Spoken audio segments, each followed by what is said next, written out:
Miss হবে না আপনার পছন্দের টিভি শো। দেখুন জি5 অ্যাপে একদম ফ্রি। কেন এমনটা হয় তুমি জানো না? স্যারকে ছাড়া আমার জীবনে আমি স্বামী হিসেবে কাউকে মানতে পারবো না। তাছাড়া স্যার তো আমাকে নিজের মুখে বলেছিলেন যে উনি আমাকে ভালোবাসেন। বুঝতে পারছো না আমি আপনাকে ভালোবাসি তো। কিন্তু তারপরেও বুকের মধ্যে কষ্ট চেপে আমি আমার সব কিছুটা সরিয়ে এখানে চলে এসেছি। নতুন করে জীবনটা শুরুও করেছি, কিন্তু আমি তোমায় বিয়ে করতে চাই।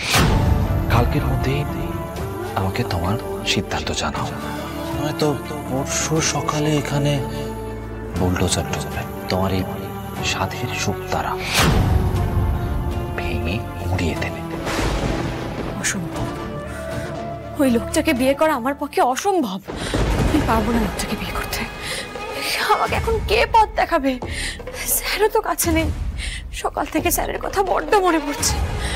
কি করব কিচ্ছু বুঝতে পারছি না। ফোন করব? দুটো বছর কেটে গেছে। এই 2 বছরের পর ফোন করলে স্যার ফোন ধরবেন? হ্যাঁ হ্যাঁ হ্যাঁ, নিশ্চয়ই ফোন ধরবেন। একবার ফোন করে দেখি। আমি না হয় সবটা খুলে বলবো। ফোনটা করে দেখি।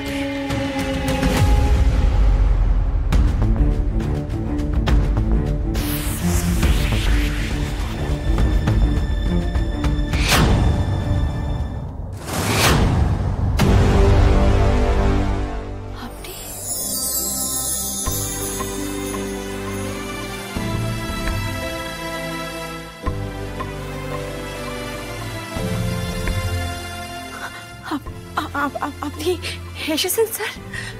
স্যার আমি না ধর্ম সংকটে পড়েছি স্যার। আমি আপনাকে ছাড়া ওই চন্দ্রাশিস রায়কে আমি আমার স্বামী হিসেবে মানতে পারবো না। আর এদিকে আবার সুপ্তারাকে আমার চোখের সামনে শেষ হয়ে যেতে দেখতে পারবো না। আমি কি করবো স্যার? আমি যখন আগেও অনেকবার বিপদে পড়েছি, আপনি তো আমার সঙ্গে ছিলেন, আমার পাশে ছিলেন। আপনি এবার বলুন না স্যার, আমি কি করবো? আমাকে একটা পথ দেখান না স্যার, আমি তো পথ খুঁজে পাচ্ছি না। একটা পথ দেখান না। সেদিন সেই অন্ধকার রাতে তো আপনি নিজের পথ নিজে আলাদা করে নিয়েছেন শ্যামলী।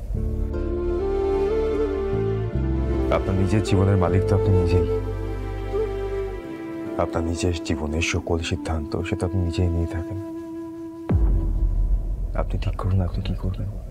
এইভাবে বলবেন না স্যার, এইভাবে বলবেন না স্যার। স্যার আপনি বলে দিন না স্যার, আমি কি করবো? আমি না বড্ড অসহায় sir.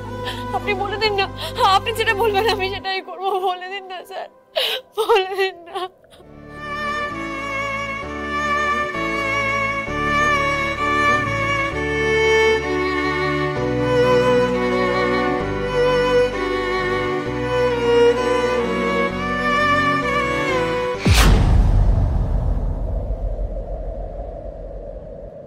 Sir sir sir sir sir sir sir sir কোথায় গেলেন?